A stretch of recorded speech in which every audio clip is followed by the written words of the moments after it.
Euromaxx highlights. Coming up on the show, back to front, Italian pianist Maurizio Mastrini plays classical music in reverse. Through the viewfinder, Andreas Mühe is a talented portrait photographer from Berlin. Talk of the town, dine and dance venues are all the rage in the German capital. Euromaxx, and here's your host, Karen Helmstedt. Hello there and welcome to our highlights of the week, which included a trip to the recently named World Design Capital for 2012. The Finnish capital, Helsinki, worked hard for the distinction, which is bestowed every 2 years by the International Council of Societies of Industrial Design. Well, Turin, Italy has just wrapped up its term and Seoul, Korea now takes over for 2 years. Until its turn, Helsinki plans to further develop its already convincing design heritage with a host of movers and shakers. With only 600,000 residents, Finland's capital Helsinki may seem provincial, but the city is of great interest to fans of early 20th century Art Nouveau architecture. New buildings, like the Museum for Contemporary Art, are few and far between. The creative heart of Helsinki is in what is called the Design District, boasting hundreds of galleries, boutiques, and designer shops spread across 25 streets.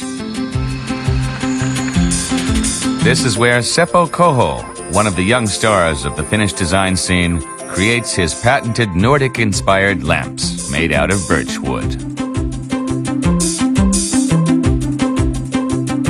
He's been selling them to customers across the world for about 10 years. Seppo Koho loves natural materials and designs that are reduced to the straightforward essentials. The true Finnish design is meant for last long, kind of that the aim is much more far than just the market next month or next year. Seppo Koho is firmly within the Finnish design tradition and has many role models in his own country. He takes inspiration from their classic works, many of which are in the Design Museum. Finnish styles became world famous in the 1950s and 60s, and industrial design became a major export. Finnish design is still a brand abroad. And it's a good reputation for Finnish designers. If manufacturers in Italy or in other countries notice that someone is from Finland, they really look at his portfolio closely and well. I think, yeah, that's good.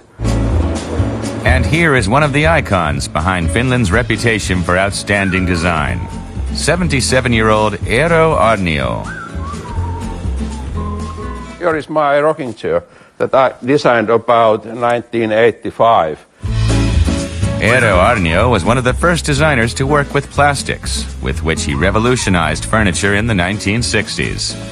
His futuristic designs, like the ball chair, have enjoyed widespread adoption by subsequent generations. Ball chair audio and designed by Eero Aarnio. And now I should like to put also the text made in Finland, because I have seen so many copies made in China. I'm interested to see if they make also that design in Finland or made in Finland text to Chinese copies. Okay, that's an audio chair, and this is like sitting in the concert hall. Ika Supanen is another renowned Finnish designer. He took the international design world by storm with his flying carpet, and returned home as one of the country's best-known contemporary styling experts. For him, design should be functional and sparing in the use of material. He doesn't regard design as a status symbol. You know, you have to understand that there's no upper class. The design doesn't mean any social status here. You know, you purchase a certain type of objects and you represent your income and your social status. Typically, you know, when you have more money, you buy certain kind of things. When you don't have so much money, you buy different kind of things. This does not happen here. Helsinki-style design, functional and with an affinity to nature. In other words, simply timeless. Well, now, were I to proceed like the Italian pianist Maurizio Mastrini, I'd be going to the end of the show and working my way backward. Amazingly, that is Mastrini's claim to fame with classical piano music, and pieces that are challenging enough to play forwards, he plays in reverse, and the result is a whole new musical world.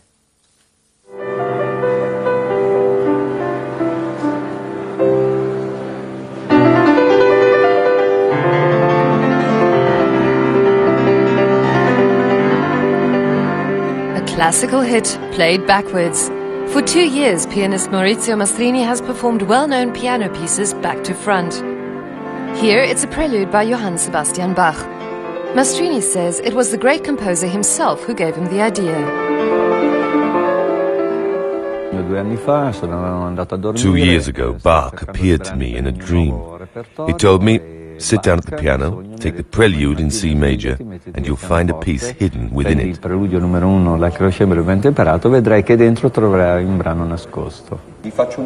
I'll play it for you. First, he plays it forwards. It took 2 weeks for Mastrini to perfectly master the piece in reverse.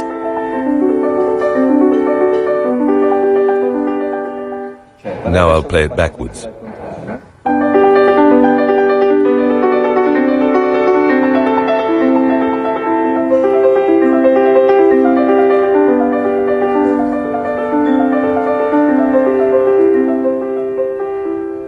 One of Mastrini's favorite pieces is Ludwig van Beethoven's Bagatelle in A minor, Für Elise. It's immediately recognizable, even when played in reverse.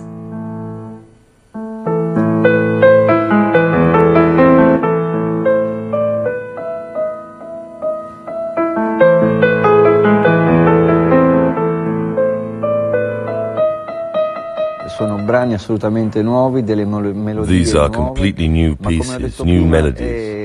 The harmonies and compositional logic, to which our ears are accustomed, are turned upside down. And something is created which has never been heard before.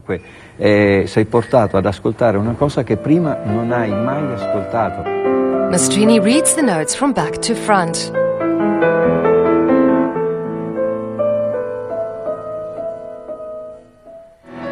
At a concert in a bar in Milan, Maurizio Mastrini also plays his own compositions.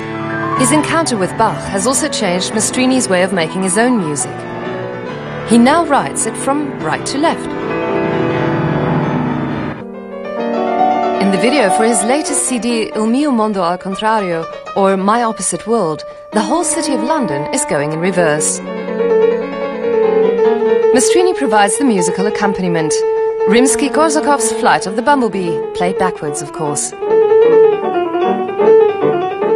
And Maurizio Mastrini is successful. People flock to see the backward musician who performs in tails and bare feet.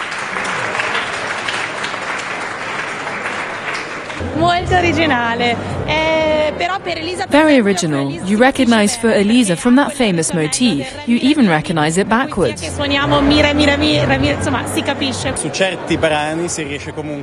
Some of the pieces gain a new expressiveness, different sound combinations that I hadn't expected.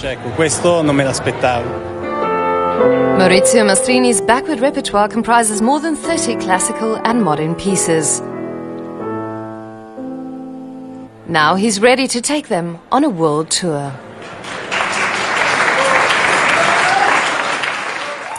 Well, as the son of a famous father, one has to find one's own claim to fame, and Andreas Mühe, who is son of the late German actor Ulrich Mühe, has done just that. At 30, he's already one of this country's most interesting talents in the field of photography. And before the opening of his first major exhibition right here in Berlin this month, we went to find out what makes his work stand out. Young Berlin-based photographer Andreas Mühe is a master of light. The subjects for his portraits span quite a range. They include celebrated actors like Daniel Brühl and Robert Stadlober, writers such as Moritz von Uslar, and even high-profile politicians such as Chancellor Angela Merkel. Mühe's portraits are consciously natural and, whether close-ups or landscapes, draw heavily on the play of light. Here he prepares for a shoot at a store in Berlin, a portrait of fashion designer Kostas Merkoudis and his brother for a business magazine. The photographer has his own specific light concept. The staged light distinguishes the picture as my own. I always use my own light. I focus on things that are important to me. Things like parts of the room, the subject himself, or a part of them. Andreas Mühe might give his subjects suggestions on the basic positions of their body, but that's about it. Being photographed without assuming some kind of pose isn't easy. But it's precisely such natural images that Andreas wants to capture, even when working with fashion experts Kostas and Andreas Merkoudis.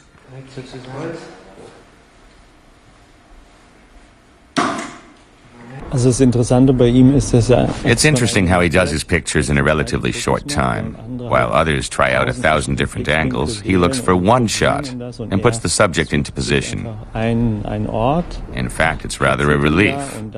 With other photographers, you normally have to sit there for 3 hours and try countless different variations. And in the end, you've got a mediocre photo. With him, things happen in no time at all.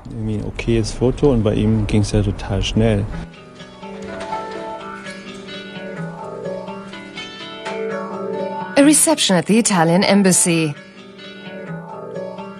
Artist Jonas Burgert. Art gallery owner Paul Mentz.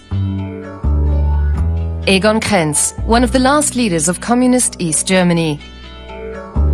What look like snapshots are in fact meticulously planned works.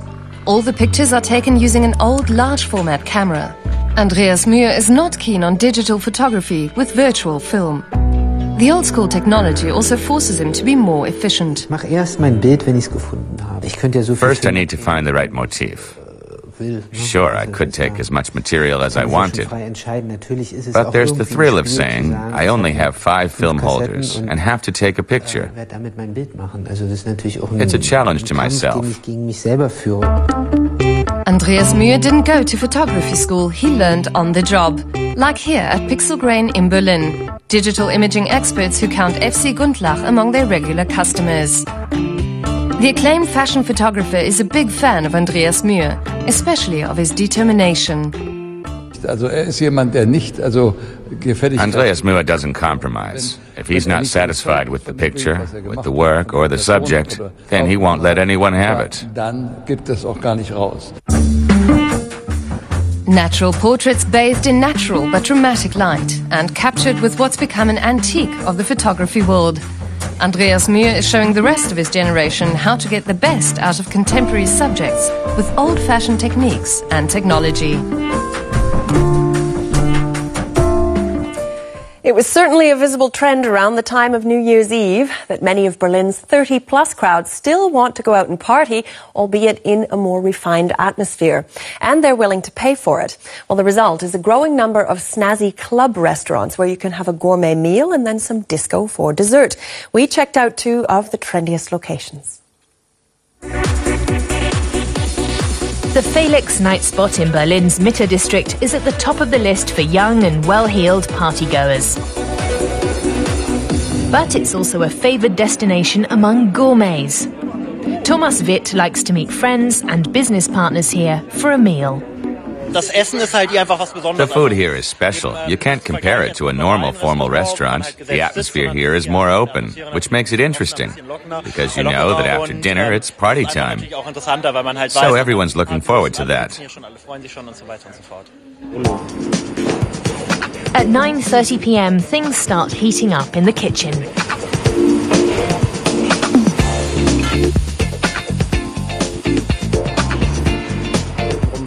Celebrity chef Tim Rauer is the head of the kitchen, and he also designed the menu. It's important to cushion the alcohol, but it's also about enjoyment and pampering the taste buds. On the one hand, there's the fine food, but at the same time, there's the energy you feel when you get up. The basic principle of Tim Brouwer's cuisine is low on carbohydrates like potatoes, noodles and rice. Instead, he goes for the light and tasty approach. He gives guests the energy they need for the rest of the night. It's nice to begin with a pleasant dinner, then have a drink at the bar till the party starts. You don't have to go stand in line in the cold. That's a trend now. The older people are, the more they like it. The combination of gourmet food and partying attracts an international clientele. Vincent van der Velde and his friends have come in from Amsterdam for a night in Berlin. I've been in Berlin for a couple of 3 or 4 times, but a friend of us recommended this place, and we were just curious about this place. We heard that the dinner must be fine and very great, and afterwards there's a nice party, so yeah, we like to hang out in Berlin, so yeah, let's try this, why not? At 11 p.m, Felix begins its transformation from restaurant into club. Time for a drink at the bar. Meanwhile, elsewhere in the city, there's Spindler und Klatt. At 11 p.m, people are still eating. Spindler und Klatt was the first place in Germany's capital to pick up on the idea of a combined club and restaurant. It's familiar from the lounge beds in Shanghai, or the Buddha Bar in Paris, or the Supper Club in Amsterdam. Those are big operations, and they've been combining club with restaurant for years. At midnight at Spindler und Klatt, electronic dance music starts pouring out of the loudspeakers. Back at Felix, the guests have to wait at the bar. The dance floor doesn't get going until 1 in the morning. As is traditional with many clubs in Berlin, the partying continues until the last guest wants to leave. And after lounging around following a good meal, that can be quite a while. Well, every year some 350 million bottles of champagne are consumed the world over, and not surprisingly, a third of those are drunk during the holiday season between Christmas and New Year's Eve. Champagne can only bear that name if it's been produced in the Champagne region in northeastern France. So we traveled there to meet the man responsible for one of the best of its kinds, the famous Dom Pérignon. Dom Perignon is one of the most expensive and exclusive champagnes in the world. It has a long history. The Benedictine monk, Pierre Pérignon, once lived here in Haute-Villiers, in the Champagne region. Dom Perignon's chef de cave, or cellar master, Richard Geoffroy, works in the monastery where the famous champagne was created, even though he originally chose a different career path. It would have been an easy step to follow in the path of my parents, but as a youth I rebelled and studied medicine instead. But later the attraction was too great and I wanted to return to wine. Today, Richard Geoffroy is the man behind Dom Perignon. He alone is responsible for the composition of the champagne, which is made from grapes from the finest regions, the Grand Cru. Technique is important, but in comparison to making normal wines, it is secondary. To create a Dom Perignon, I can use Chardonnay and Pinot Noir grapes from the entire Champagne region. We have 17 Grand Cru here, and Dom Perignon has the privilege of being able to use them all. Richard Geoffroy combines the best wines of each year before bottling them to make the Dom Pérignon. He views the latest vintage as one of the finest. For me, the current year, Dom Pérignon 2000, embodies the style of Dom Pérignon the best. It's a combination of opposites, a contrast between young and old, dry but with a great sensuality. We're always striving for perfection, and that is the motor that gives you the energy to carry on. The wine cellar where Dom Pérignon is stored is 6 kilometers away in Épernay. Dom Pérignon is a vintage wine. It lies here sometimes for decades at a constant temperature between 11 and 12 degrees Celsius, taking years to ferment.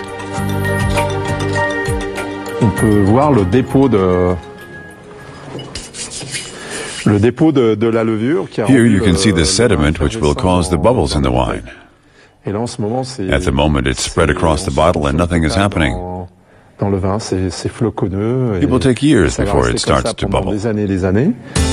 Pierre Pérignon, also called Dom Pérignon, was born in 1638 and is seen by many as the father of Champagne.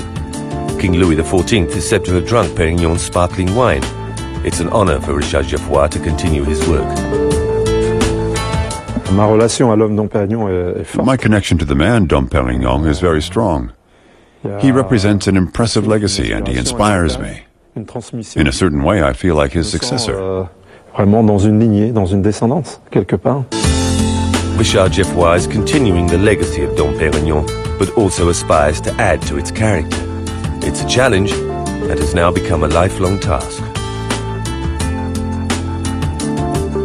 And if you want to catch up with some of those reports again, just go to youtube.com/Deutsche Welle English, and that is all one word. Well, that brings us to the end of this edition of our highlights. Glad you could join us. Tschüss and auf Wiedersehen.